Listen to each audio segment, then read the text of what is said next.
С наступлением холодов в республике повышается риск возникновения пожаров в частных домовладениях и квартирных домах. Люди для обогрева используют электрические печи, обогреватели, что повышает нагрузку на электросети. По данным МЧС Абхазии, за минувший год произошло 980 пожаров и возгораний. Из них 136 с материальным ущербом на сумму более 80 миллионов рублей. Погибли при пожарах 5 человек. В новом году также были возгорания и пожары, унесшие жизни людей. Так, в период новогодних каникул в Ачамчире по улице Папаскир загорелся частный двухэтажный дом. На момент прибытия пожарных огонь полностью охватил кровлю и второй этаж дома. Первый этаж удалось спасти, однако при пожаре погиб хозяин дома. Причины трагедии устанавливаются.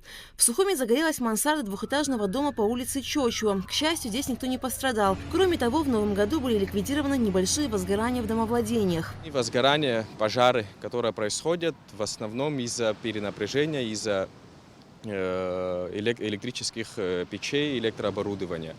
В основном вот в этом году произошло уже 15 пожаров с материальным ущербом в частных, в основном это частные домовладения. Мы настоятельно рекомендуем гражданам Абхазии, гостям Абхазии внимательно относиться к эксплуатации электрооборудования при покидании домов, офисов, рабочих помещений, отключать любое электрооборудование, поскольку в отсутствие людей дома, в офисных зданиях, вообще любых других помещениях больше риск возникновения пожаров и распространения огня.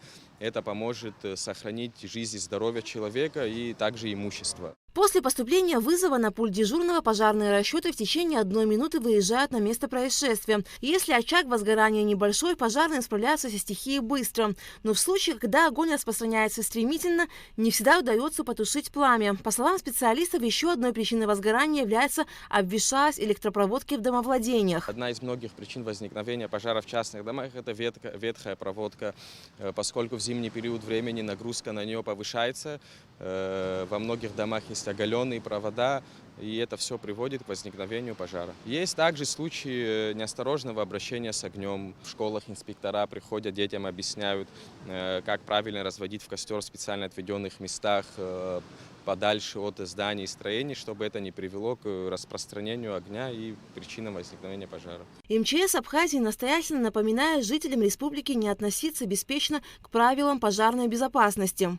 Инспектора, которые выезжают на объекты в каждом районе республики, общаются с населением, пропагандируют противопожарную безопасность, как правильно использовать электроприборы, держать сети в доме, провода в надлежащем состоянии. К сожалению, иногда бывает трудно достучаться. Зачастую люди сознательно подходят к этому, серьезно относятся и стараются обезопасить свои дома, либо какие-то иные коммерческие помещения.